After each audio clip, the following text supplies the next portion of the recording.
Hello दोस्तों, सभी को जय श्री श्याम, जय श्री राम। कैसे हैं आप लोग? सब ठीक?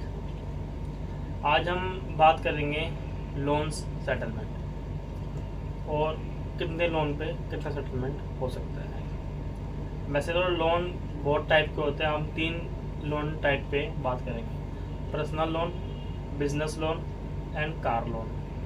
ये 3 टाइप के लोन हैं जो मैं आज बताना चाहूँगा आपको, जिसमें सेटलमेंट कैसे कर सकते हैं, कैसे हम इस केस से बाहर निकल सकते हैं और किस केस में बैंक हमारे पे केस कर सकता है। चलिए शुरू करते हैं। पहला टॉपिक हमारा आता है पर्सनल लोन। किसको मिलता है और इसमें क्या चांसेस हैं आपके केस लगने के, और क्या चांसेस है कि आप सेटलमेंट से निकल जाएं बाहर। दूसरा हमारा टॉपिक है बिजनेस लोन। बिजनेस लोन का मतलब होता है सिर्फ बिजनेस वालों के लिए लोन। उसके अंदर काफ़ी हाई चांस होता है केस होने का। तीसरा लोन होता है हमारा कार लोन। कार लोन के अंदर बड़े हाई चांसेस ये होते हैं कि अभी कार उठा ली जाती है और उस पर सेटलमेंट भी होता है, लेकिन काफ़ी टाइम बाद होता है वो। उससे पहले तो काफ़ी हद तक ऐसी चलती रहती है कॉल्स पे बात। अभी हम बात करेंगे पर्सनल लोन पे। पर्सनल लोन ज़्यादातर सैलरीड वाले बंदे को दिया जाता है, और उसमें सबसे मेन अहम बात यह है, जब भी वो पर्सनल लोन लेता है तो उससे उसकी सैलरी स्लिप मांगी जाती है। सबसे बड़ा रीज़न ये होता है उसके अंदर कि अगर बाय चांस कल को वो जॉब वाला बंदा पर्सनल लोन नहीं भर पाता इन केस, या वो जॉब छोड़ता है, तो आपको बात पता होगी, जब भी कोई बंदा जॉब चेंज करता है, जॉब चेंज करने में उसको 45 दिन बाद उस कंपनी से उसको सैलरी मिलती है। जब तक का वो गैप वेस्टेज जाता है, तो जब उस टाइम उसके पास इनकम नहीं होती है या कुछ प्रॉब्लम आ जाती है घर में या किसी चीज़ में, क्योंकि लाइफ है, उतार चढ़ाव तो चलता रहेगा, तो वो नहीं भर पाता पर्सनल लोन। तो इसलिए उस सैलरी स्लिप से क्या होता है, उसके ऑफिस में जाके विजिट करा जाता है कि वो बंदा क्यों नहीं भर पा रहा, क्या बात है।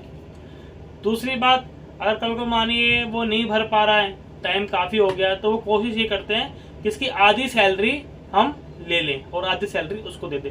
आधी सैलरी बैंक वाले पे हक है, बैंक वाले को इतना हक है और आपकी सैलरी पे कि वो आधी सैलरी आपकी रख सकता है।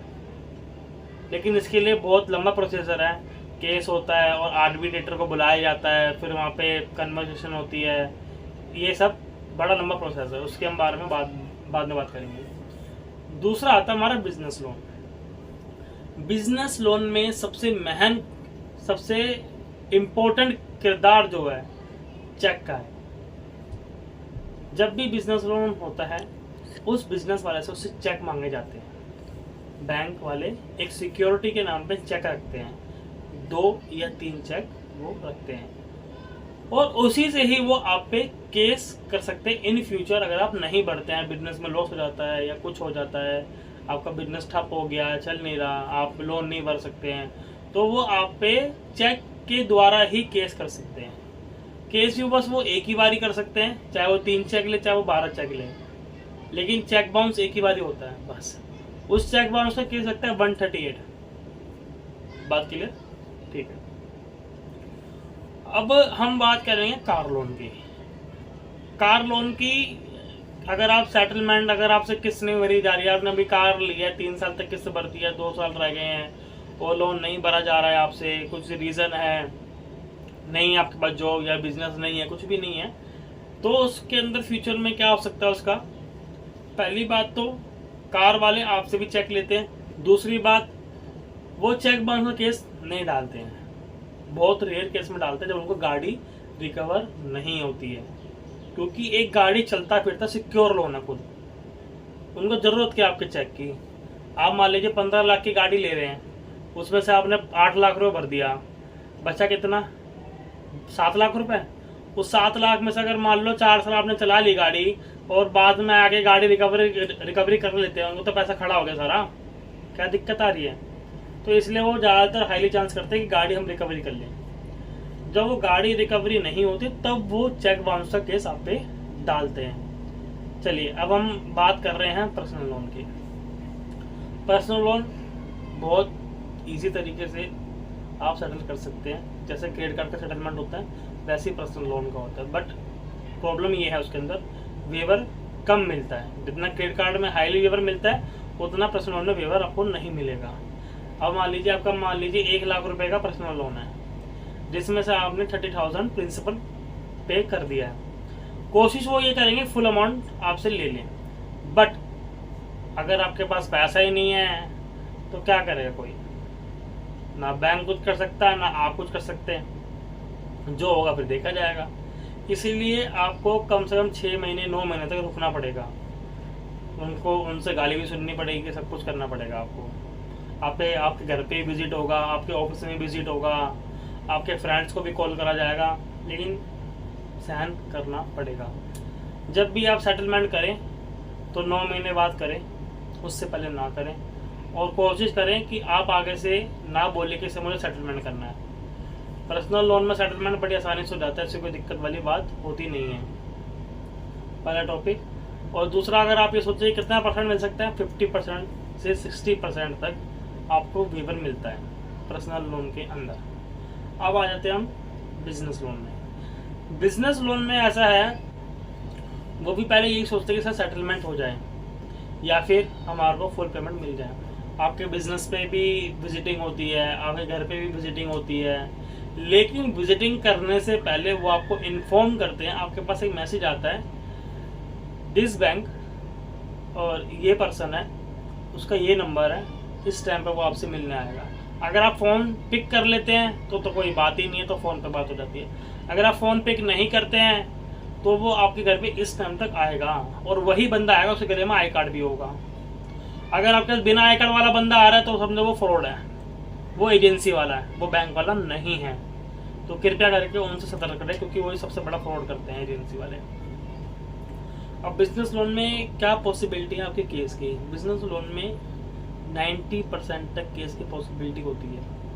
अगर आप सेटलमेंट टाइम से कर लेते 9 महीने के अंदर अंदर, केस अगर राइट ऑफ आपका हो जाता है 9 महीने के बाद, 12 महीने के अंदर अंदर, तो आप पे केस का हाईली चांस होता है। लेकिन केस से पहले भी वो आपको रेफर करते हैं सेटलमेंट के लिए कि सर आप सेटलमेंट कर लीजिए। अगर आप सेटलमेंट नहीं कर पाते हैं तो वो केस डालते हैं 9 महीने के बाद।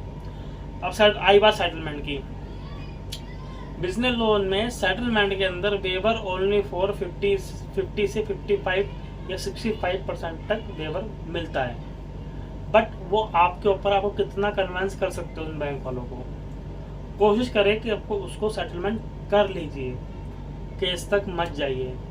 अब मान लीजिए आपके ऊपर केस भी हो गया 138 का, चेक बाउंस का केस हो गया आपके ऊपर, उसमें भी ऐसा कुछ है नहीं ज़्यादा, चेक बाउंस हो गया, केस हो गया, ठीक है। आप वकील करेंगे, उनका तो वैसे ही वकील ऑलरेडी होता है बैंकों की तरफ से। तो पहले था कि चेक बाउंस होता था, जैसे कि आपका घर है दिल्ली में, पहले चेक बाउंस करते थे आउट ऑफ दिल्ली, चेन्नई, कन्याकुमारी, कि बंदा यहाँ तो आ नहीं सकता, उसको घुमा देंगे। लेकिन अब ऐसा रूल नहीं है, रूल चेंज हो चुके हैं। अब जिसका घर जहाँ है वहीं पर ही केस होगा। मेरा दिल्ली में तो दिल्ली में ही केस होगा मेरा, आपका बिहार है तो बिहार में होगा, लेकिन पहले ऐसा नहीं था। तो सबसे बड़ा प्लस पॉइंट हमारा ये है कि हमारा केस दिल्ली में ही होगा। दूसरा, आपके अगर ऊपर केस हो गया तो घबराने वाली बात नहीं है। आप किसी वकील के पास जाइए जो 138 केस लड़ता हो, वो आपको सब कुछ समझा देगा। 138 के अंदर अगर एक बार आपकी बेल हो गई शुरुआत में, तो आप फ्री हो, फिर आप खाली सेटलमेंट ही करेंगे। वो एक बार बस बेल करवा लो अपनी, बेल हो जाती है बड़ी आसानी से। ये बेलेबल ऑफेंस है। पहली बात तो 138 केस, ये नॉन बेलेबल नहीं है, बेलेबल ऑफेंस है। आप बेल करवाइए और अपना आप उसको सेटलमेंट करिए, काम फिनिश हो जाएगा। इतनी घबराने वाली कोई बात नहीं होती है। अब आप आ जाइए कार लोन पे। कार लोन के अंदर हाईली चांस होता है कार की रिकवरी, ठीक है। आप कहीं जा रहे, कहीं आपने बहुत सुना होगा, कहीं जा रहे हो आप, टोल पे से गाड़ी उठा लीजिए। अभी देखेंगे आप, कभी कहीं जाओगे तो गाड़ी उठा रहे, कहीं भी उठा रहे थे गाड़ी वो लोग, लेकिन ये बैंक वाले को ऑथराइज नहीं है कि आप गाड़ी अपनी फैमिली के साथ जा रहे हो और उठा ली। ये इलीगल प्रोसेस है। लीगल प्रोसेस क्या है? गाड़ी जब भी कोई बैंक वाला उठाने आएगा, आपके घर की नियर जो पुलिस स्टेशन होगा उस पर एक लेटर जाएगा, बैंक वाला जाएगा कि सर हम इस फलाना नाम की गाड़ी को, इस नाम के बंदे को इसके घर से गाड़ी उठाने आए हैं, गाड़ी नंबर ये है, पुलिस वाला साथ में आएगा, तब बैंक वाला गाड़ी आपसे लेके जाएगा इज्जत से। ये नहीं कहीं भी उठा लिया है, ठीक है।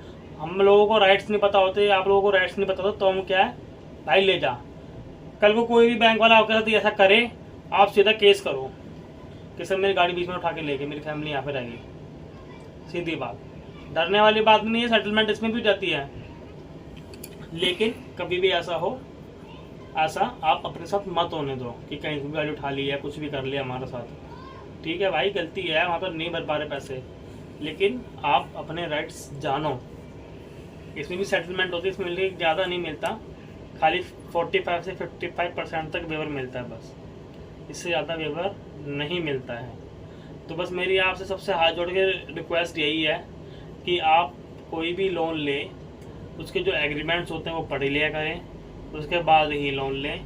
क्योंकि ये एग्रीमेंट के अंदर 64 पन्नों के एग्रीमेंट बना देते हैं, बस साइन करवा लेते हैं, सर यहाँ साइन, वहाँ साइन, यहाँ साइन, वहाँ साइन। आप खुद देखते इतने साइन करवाते हैं, हम परेशान हो जाते हैं। लेकिन अब आप कोशिश ये करिए, आप लोन ले रहे हैं ठीक है, अपनी कन्वीनियंस के हिसाब से ले रहे हैं कि मेरे को ये ज़रूरत है, कुछ भी है, लेकिन आप उसको चुकाएं। अगर आपके पास पैसे हैं, जानबूझ के, लेकिन पैसा ना रोकें, जानबूझ के मत रोकिए, क्योंकि सिविल खराब होगा, आगे जाके आपको वो लोन नहीं देंगे।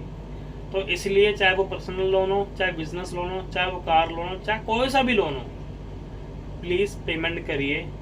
अगर आपके पास नहीं है तो क्या करेगा बैंक वाला, क्या करेगा काजी, कोई कुछ नहीं कर सकता।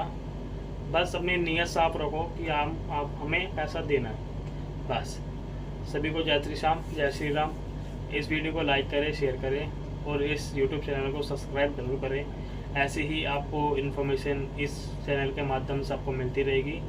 चलिए, जय श्री श्याम।